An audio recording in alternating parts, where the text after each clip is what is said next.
Hola, ¿cómo están? Continuando con esta serie de exposiciones sintéticas, breves, simples, sobre el arte neoclásico y el romanticismo, vamos a adentrarnos dentro de algunos contextos que influyen grandemente en la producción artística. El siglo XIX, o sea, en el 1800, es un siglo de un gran impulso en las ideas.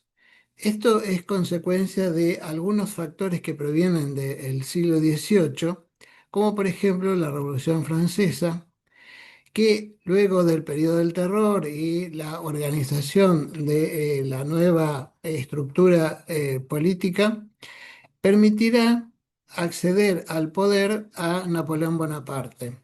Napoleón, que va a ser un militar que va a reformar grandemente el mundo europeo y llegando su influencia hasta América, nos va a dar una mirada sobre el arte más cercana a lo que se pretendía dentro de los parámetros de la Revolución Francesa.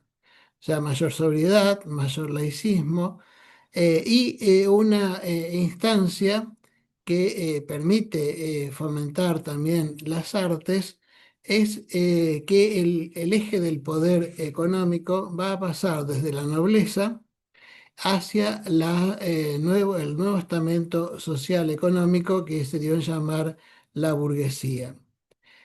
Con la burguesía, un término que se toma desde el medioevo, pero que difiere en cuanto a la relación eh, social y económica de aquel entonces, ya que en ese periodo la burguesía era constituida por los burgueses que se dedicaban al comercio fundamentalmente, y aquí los burgueses se van a dedicar básicamente a la formación del capitalismo a través de las industrias. Industrias que van a tener un mayor desarrollo en la medida que se le aplique a la máquina la fuerza impulsora del vapor de agua. Junto con la formación del capitalismo, eh, inicialmente los gérmenes se van a dar en Inglaterra. También se producirá el éxodo desde el campo hacia las ciudades para tener un salario ajustado a una norma mensual que para estos nuevos operarios significaba una cierta seguridad de tener al fin de la jornada o al fin de la quincena o al fin de mes un estipendio seguro, cosa que en la campiña o en el campo era totalmente incierto, dependiendo de los factores climáticos para tener una buena o mala cosecha o buen o mal rendimiento de todo el trabajo campestre. A partir de esto también tenemos que ver que estos proletarios se van a comenzar a organizar para reclamar por las condiciones de trabajo, condiciones muy inhumanas, como pasó en las minas de carbón, en donde los operarios, las operarias y también los niños trabajaban prácticamente sin salir a la superficie terrestre. Hubo casos en que nacieron, se desarrollaron, aún reprodujeron, perdón, y finalmente murieron dentro de las minas.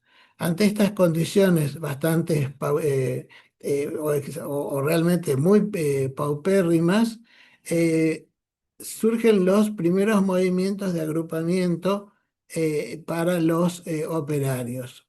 Entonces, la industria crece, también crece la ocupación de mano de obra que viene desde el campo a la ciudad, pero también crece la explotación laboral de todos los estamentos etarios que eran pasibles de ser empleados en estas nuevas, en estos nuevos emprendimientos.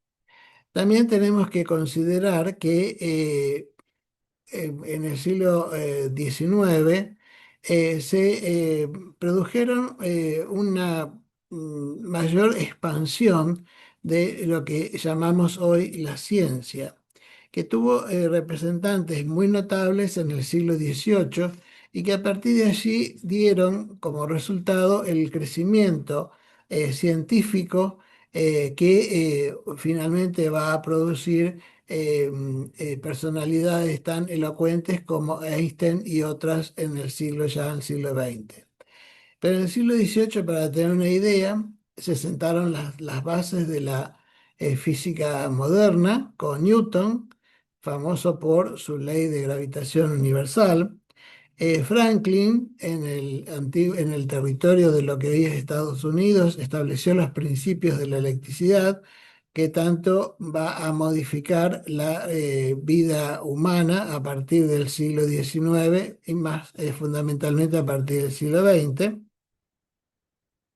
Y también lo que nosotros tenemos que considerar que en el siglo XVIII aparecieron algunas coordenadas de valor en cuanto a la realización de estos parámetros de relación con lo que nosotros llamamos la química, que la fundamenta Lavoisier y también tenemos que ver que en el siglo XVIII Jenner generó las bases para lo que hoy llamamos las vacunas, principalmente la vacuna de la viruela, que fue la que estableció la relación a partir de la observación de que las viruelas de las vacas no se transmitía a los que ordeñaban, especialmente a las mujeres, y él logra hacer mediante este análisis el nexo entre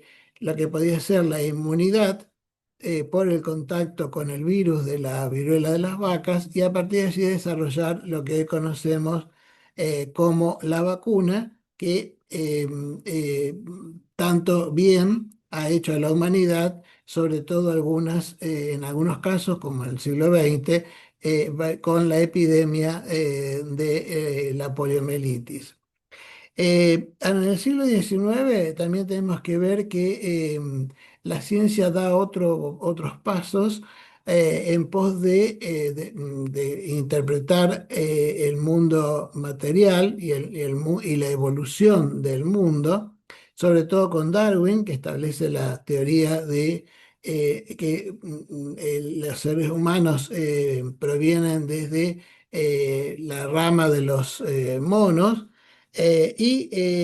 también nos encontramos con personalidades en el siglo XIX valiosísimas como es Pasteur, quien estableció el principio de la inutilización de las bacterias en los líquidos, sobre todo en la leche, que fue lo primero que se experimentó, y a partir de allí se establece ese procedimiento llamado pasteurización, que es someter a los líquidos a diversas temperaturas con digamos, una inmediatez determinada por los ciclos de alta y baja temperatura sin solución de continuidad.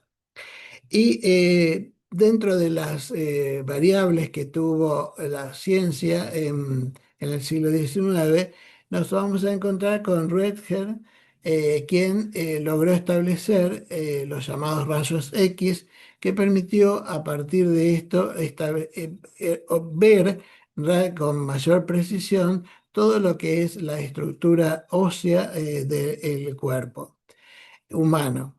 Y obviamente muchas de estos inventos hicieron catapultar al siglo XIX en mayor beneficio de la vida cotidiana.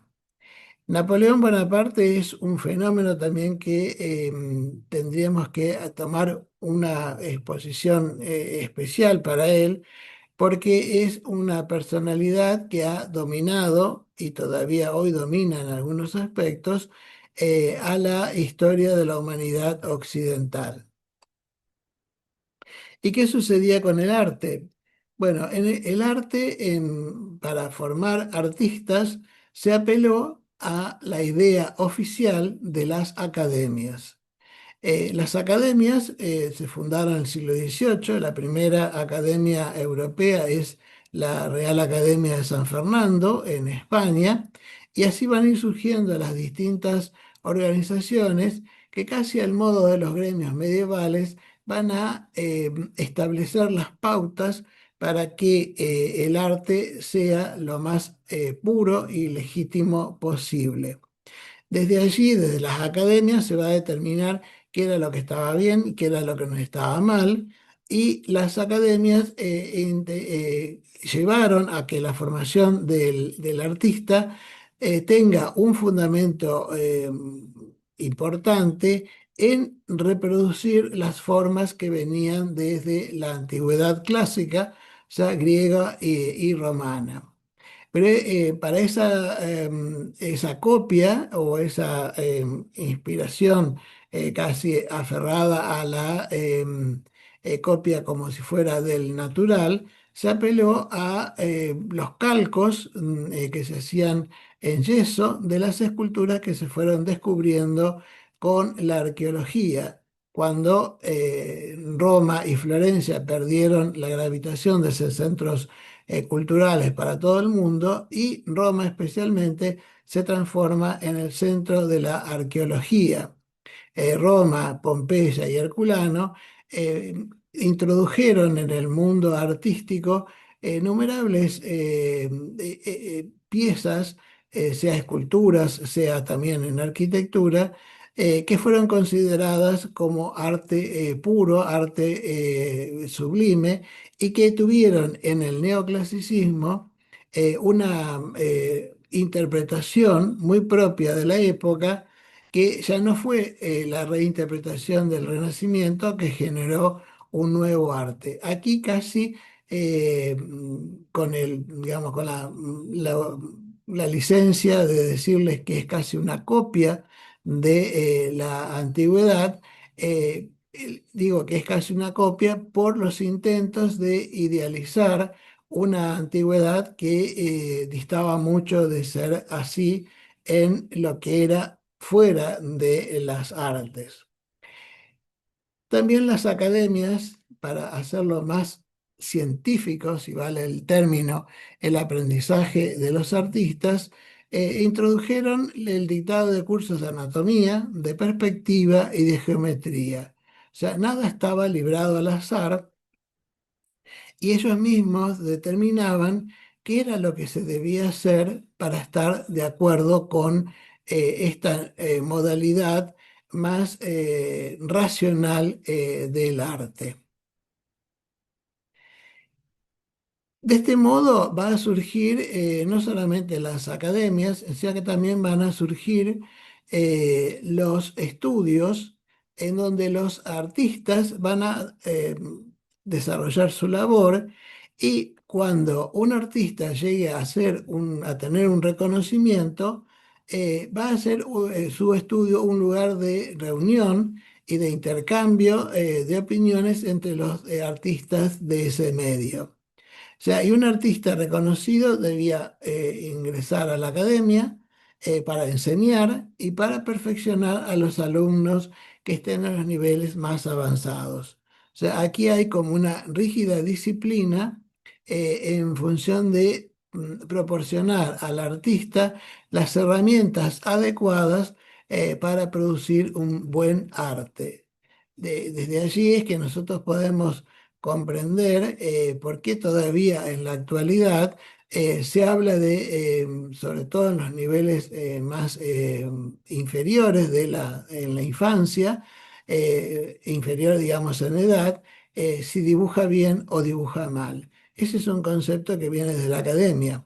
Había que saber dibujar bien para comenzar a ser un buen artista. Luego venía todo el resto, pero el dibujo era fundamental. Entonces, los artistas se reúnen en los talleres o ateliers, al modo francés, de aquellos que habían comenzado a descollar en cuanto a su producción ligada al arte. Y es en estas tertulias artísticas donde también se establece esa vida bohemia que va a ser tan característica del París del siglo XIX. Aquí podemos ver en ambas imágenes distintas reuniones en donde aparecen retratados los artistas y el punto central va a ser uno de los que está empuñando la paleta y los pinceles para ir produciendo la obra a medida que los presentes opinan, intercambian modalidades, intercambian experiencias y se produce esa confraternidad en los artistas que no siempre fue de muy buen talante. Las rivalidades y las disputas también aparecieron a partir de esta reunión de los artistas notables en sus propios talleres. O sea que aquí podemos ver cómo ya el arte comienza a ser, digamos, móvil. Ya no se pinta sobre los muros de los palacios o de las iglesias, se pinta sobre telas cuyos bastidores puedan ser ensamblados en marcos para mayor lucimiento, pero pueden colocarse en un lado o en otro según sea la disponibilidad o disposición final de esa obra. O sea que el artista comienza a ser más móvil, también más libre en cuanto a la ubicación de su lugar de trabajo. Pero fundamentalmente los pintores y escultores trabajan dentro de sus ateliers. O sea, es muy poco lo que pueden hacer como algún boceto o alguna toma del natural, sobre todo en el periodo neoclásico. Entonces, para ir avanzando en esta producción artística, las academias generaron las exposiciones y los concursos. Esto también es algo interesante de tomar en cuenta porque todavía hoy se siguen haciendo, aunque muy menguados, estos concursos y también las exposiciones de las obras. Y las obras tenían que tener un orden académico.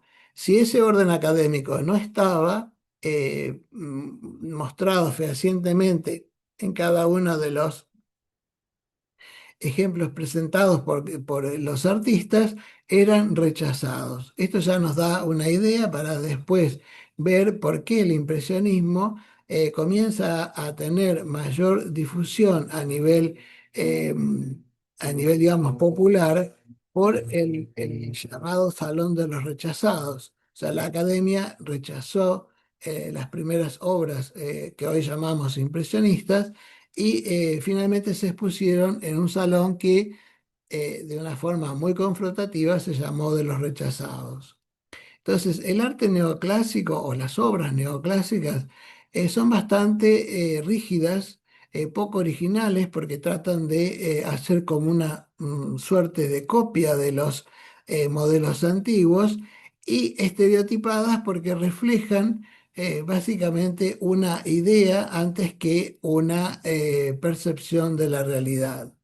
Entonces, aquí podemos ver cómo escenas de la antigüedad se recrean de un modo eh, más frío, más rígido, más expositivo, antes que interpelativo de la obra y el artista. Entonces, a modo de síntesis, podemos ver que el arte neoclásico es un arte que se asocia inmediatamente a como un, digamos, eh, como una realidad que va a surgir desde la ilustración y esto es porque en el lenguaje pictórico fundamentalmente va a trabajar con la racionalidad, la sencillez, el equilibrio y la claridad de la pintura. Claridad en el sentido más bien compositivo, antes que luces y sombras. No confundir claridad con algunas obras del Renacimiento y Barroco. Aquí ya es una claridad más fría. Si me permiten la referencia, yo diría que el neoclásico está como bañado de esa luz de la luna, que no es propia, sino reflejada. Y aquí esta luz es la que reflejan las obras de la antigüedad, pero que se reeditan con una cierta pátina de rigidez y de estereotipo que va a remitir a esa fuente de la inspiración que es la antigüedad clásica. En la pintura no había muchos antecedentes, ya que restos de pinturas se conservan muy pocos, prácticamente ninguno del mundo griego, solo las pinturas que adornaban las vasijas, pero todo lo que era, digamos, pintura en muros, o hasta también textiles que formaran tapices y demás, todo eso se ha perdido del mundo griego. Lamentablemente no quedan rastros. Y del mundo romano, hasta las excavaciones de Pompeya y Herculano, hubo toda también una intención de recrear cuáles eran las pinturas del mundo romano, pero no había tampoco rastros. Sí, cuando se logra rescatar los salones de las viviendas y de algunos templos de Pompeya, se logra encontrar cómo los romanos reproducían el arte pictórico para engalanar los interiores de sus viviendas, especialmente lo que era el triclinum o el comedor de esas viviendas o villas que quedaron sepultadas por la ceniza de la erupción del volcán Etna. Perdón, Vesubio. Etna es en Sicilia. Lo cierto es que tuvo repercusión el neoclásico porque apuntaló a crear un arte que sea comprensible y reproducible con una semejanza casi inmediata de aquellos lejanísimos tiempos en donde quizás con una cierta dosis de fantasía o de optimismo fantástico, se pensaba que el mundo griego y romano era el mundo ideal que debía aspirar la burguesía y toda la sociedad de aquel entonces. Entonces, tenemos que los principios del neoclasicismo, sobre todo en cuanto a la pintura, se van a dar en la antigüedad clásica, los textos de historia, la literatura y la mitología. Temas que ya se habían abordado en el Renacimiento, pero aquí lo hacen ya de una manera más cercana a ese espíritu de pureza y ascetismo que se le atribuía a la República Romana. Lo que sí vale la pena es ver que también se introduce un cierto pudor en los temas que se van a retratar, y ese pudor es porque algunos pensadores de la Ilustración veían en el Barroco y aún en el Renacimiento una proliferación de desnudos que no convenía hacer tan explícita. Por eso que los desnudos que aparecerán en el mundo de la pintura neoclásica van a ser desnudos casi velados, como les decía anteriormente, por esa especie de luna eh, que produce una imagen mucho más fría que la luz solar. Entonces, a partir de aquí, nosotros podemos comprender cómo se organiza un arte que tiene más reflejo de la antigüedad clásica que de creación propia. Y de allí que cuando se establece la denominación, se habla de un neoclasicismo, o sea, una nueva época clásica. Y también tenemos que considerar que la naturaleza era la fuente de inspiración que surgió con fuerza también en este periodo, pero como se consideraba que la naturaleza en sí es imperfecta, había que lograr una belleza y una perfección que hiciese admirar a la naturaleza con mayor simpatía. O sea, esto es obviamente una visión muy idílica, un pensamiento idealista que hace que la naturaleza sea retratada de la mejor manera posible para que sea perfecta. Entonces, aquí también podemos ver que la figura humana eh, se va a trabajar con el deseo de mostrar esas musculaturas perfectas y con proporciones canónicas, pero no ya con la exaltación de la anatomía que tuvo la escultura del Renacimiento o del Barroco. Aquí ya hay más una impresión de vigor muscular en las figuras femeninas o de tersura muscular en las figuras femeninas, perdón, dije anteriormente las masculinas. Entonces, recapitulo. Aquí había una intención de mostrar la musculatura masculina de una forma más estilizada o diríamos más sobria que en el periodo del Renacimiento del Barroco, como pasó también con la musculatura o la anatomía de la figura femenina para hacerla más agradable y más dulce, si vale el término, a la vista del observador. Y por supuesto, los temas arquitectónicos eran casi una punta de lanza para poder mostrar al resto de los habitantes de Europa aquellas arquitecturas que habían sido el ejemplo más prístino, más claro, más puro de la antigüedad clásica. Entonces los paisajes naturales tienden a ser muy calmos, casi sin movimientos, y las arquitecturas del pasado transformar las ruinas en una representación objetual bella que agradara a todos por igual. Entonces, lo más valioso de comprender el neoclásico es que tiene una cierta carencia de expresividad. Hay una necesidad de no demostrar los sentimientos, o si se mostraban tenían que ser bastante fríos. Se impone una nueva ética y una nueva moral en donde la expansión de sentimientos o la expansión de la energía propia de la vida humana debía ser menguada o mitigada.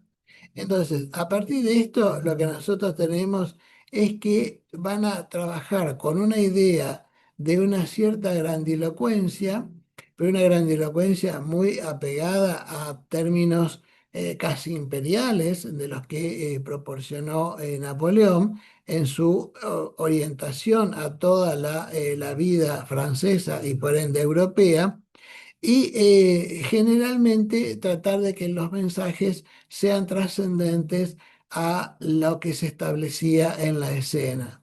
Si vemos la pintura lateral, podemos ver cómo las figuras humanas son lánguidas, trabajan con una contención corpórea y una contención emocional, aun cuando haya algunos aspectos que nos permiten relacionar estas pinturas con algunos casos que provienen de la antigüedad clásica, en alto relieve, por ejemplo, o quizás del Renacimiento. Pero lo básico es que se trataban de mantener una actitud de contención de todo lo que era la emocionalidad humana. Entonces, aquí podemos tener en cuenta que es una época en que hoy podríamos decir de represión emocional. Esa represión emocional era una represión digamos, de norma social. O sea, era mejor visto una representación o una pintura que mostrara estos personajes en actitudes más lánguidas que en actitudes de mayor intensidad, como pasaba en periodos anteriores.